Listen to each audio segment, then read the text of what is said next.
Hello guys. आते हैं subject verb agreement के अगले क्वेश्चंस की ओर। आइए मेरे साथ। It is unfortunate but still a reality that poverty and development. ध्यान से देखें तो ये कंजंक्शन के बाद में आपको दो चीजें दे रखी हैं। पढ़ने पर गरीबी और विकास, ये दोनों गो गोज हैंड इन हैंड। दोनों के दोनों कैसे चलते हैं भाई?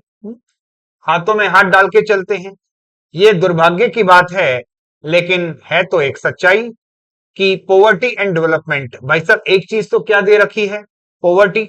और एक चीज क्या दे रखी है? डेवलपमेंट। इन दोनों का कोई लेना देना नहीं, दोनों दूसरी दिशा के लोग हैं।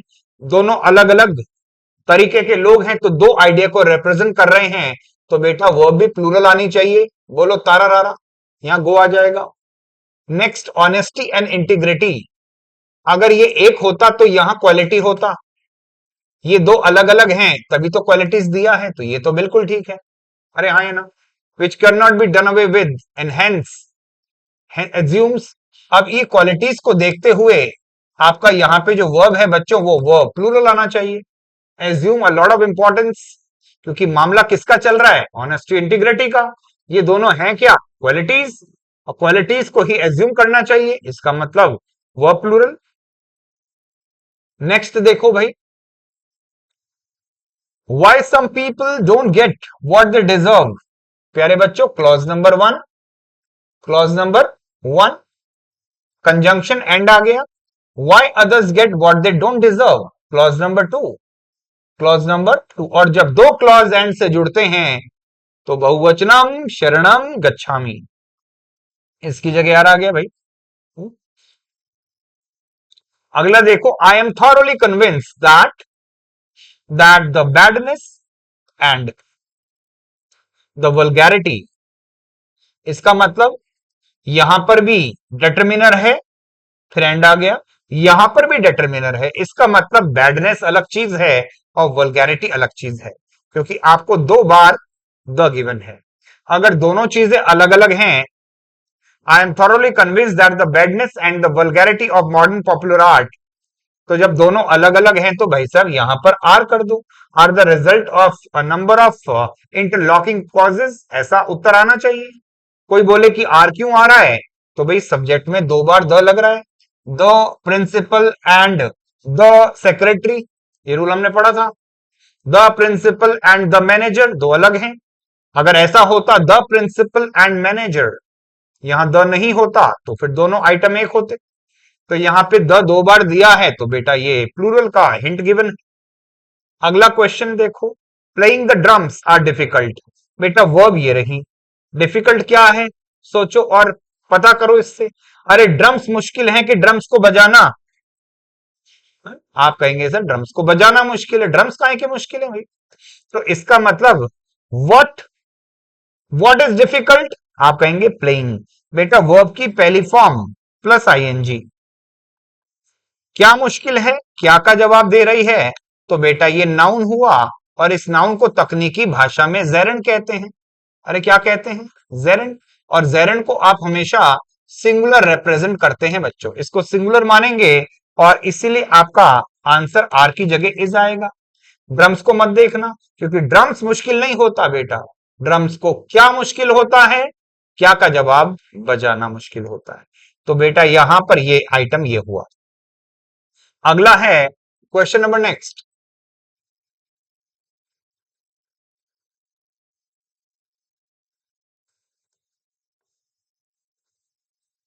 Drinking and driving are a major cause of accidents. ध्यान से देखो, ड्रिंकिंग एंड ड्राइविंग भाई सब दो चीजें हैं।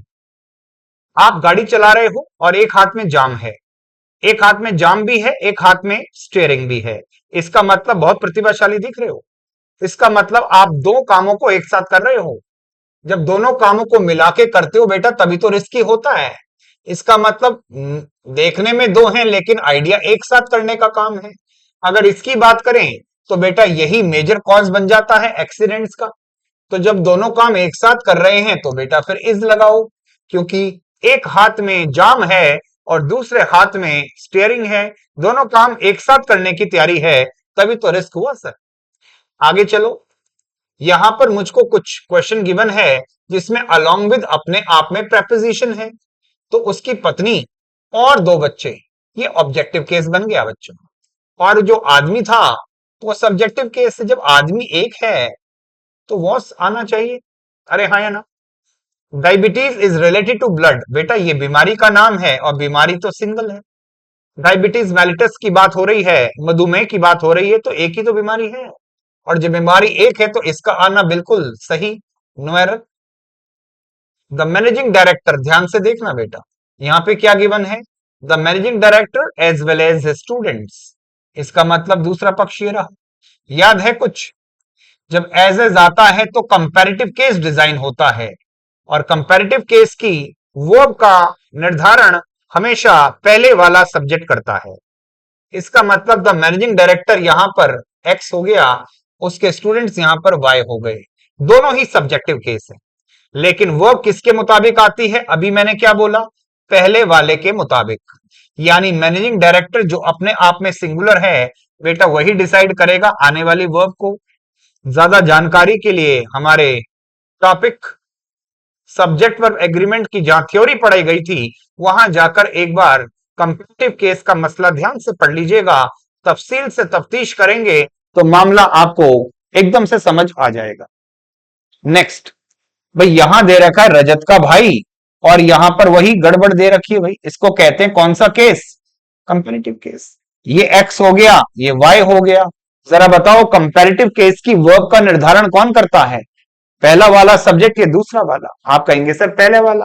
तो जब रजत का भाई है तो भाई के लिए तो सर इज आना चाहिए, यहां इज होगा। Next, we insisted but neither X nor Y. Rule number 2 याद कर लेना बच्चों, neither X nor Y, Y is the deciding authority. इसको देखकर यहां पर आर की जगह क्या आएगा, इज। अरे वर्ब हमेशा पास वाले के मुताबिक होती है, इसके लिए हमने कुछ ऐसा एक तीर मारा था भाई, याद है, बाद वाले के मुताबिक आपकी वर्ब डिसाइड होती है। तो यहां पे लूना नहीं, उसका असिस्टेंट जो है, उसकी असिस्टेंट जो है वो डिसाइड करेगी कि वर्ब कैसे आएगी। क्वेश्चन नंबर नेक्स्ट पे चलते हैं भाई।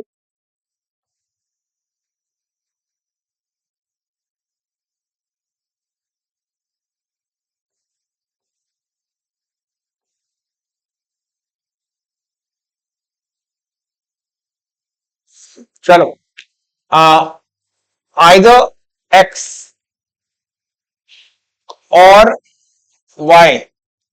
चलो बताओ बेटा, आइदर और में वर्ब का निर्धारण कौन करता है? आप कहोगे सर वाई, पीएन तो एक ही है बेटा, इज आना चाहिए, मामला सेट हुआ।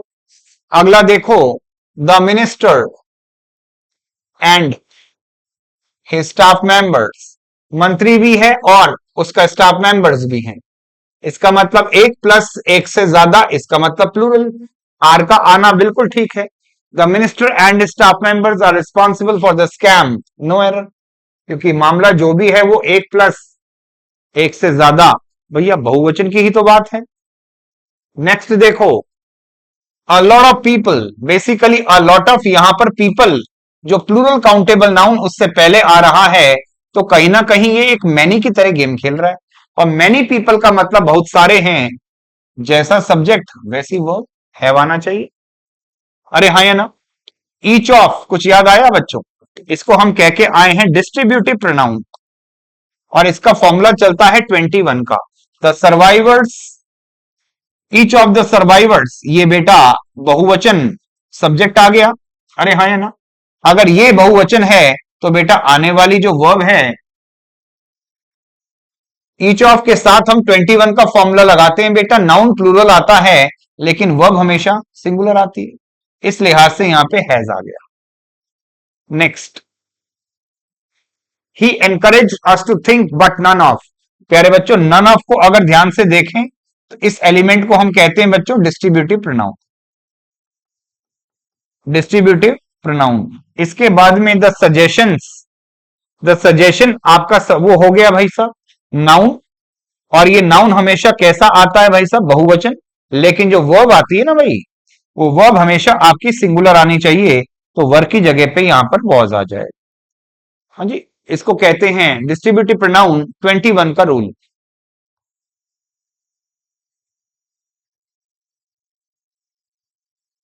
चलिए, अंतिम 3 प्रश्न आपके सामने पेश खिदमत। अ लॉट ऑफ, अगर अ लॉट ऑफ के साथ में आपको अनकाउंटेबल नाउन दिया है तो कहीं ये अ लॉट ऑफ जो है वो मच का सिनोनिम हो गया, मच मनी। अनकाउंटेबल नाउन वे जैसा सब्जेक्ट वैसी वर्ब, वॉज आना चाहिए भाई। अरे हाँ या ना। नेक्स्ट, एनी ऑफ, प्यारे बच्चों इस एनी ऑफ को ध्यान से देखें, इस एनी ऑफ को ध्यान से देखें तो डिस्ट्रीब्यूटिव हो गया, और डिस्ट्रीब्यूटिव के साथ में बेटा 21 का फॉर्मूला, ब्रांचेस 21, ये तो बहुवचन आ गई, लेकिन आने वाली वर्ब डिस्ट्रीब्यूशन की वजह से सिंगुलर आनी चाहिए। अरे सब लोगों की बात ना कर कर उनको हमने डिस्ट्रीब्यूट कर दिया एट ए टाइम, एक की ही तो बात है, तो यहां डज आ जाए। Next, the total of authorise votes in the election were, बेटा ये आपकी वर्ब है, और वर्ब को चाहिए था अपना सब्जेक्ट। ये रहा प्रेपोजिशन, ये रहा प्रेपोजिशन, ये कटा ऑब्जेक्टिव केस, ये कटा ऑब्जेक्टिव केस। अरे हाँ या ना। इसका मतलब जो केवल टोटल यानी कुल है, जो अपने आप में सिंगुलर है, इस सिंगुलर को देख के वर्ब की जगह आना चाहिए बच्चों वॉज। अरे हाँ या ना। इन सारे क्वेश्चंस को एक बार आप अच्छे से देख लीजिएगा, और मिलेंगे आपसे इनसे भी लेवल अप क्वेश्चंस के साथ अपने अगले अपकमिंग वीडियोस के अंदर। Till then, thank you so much, good night.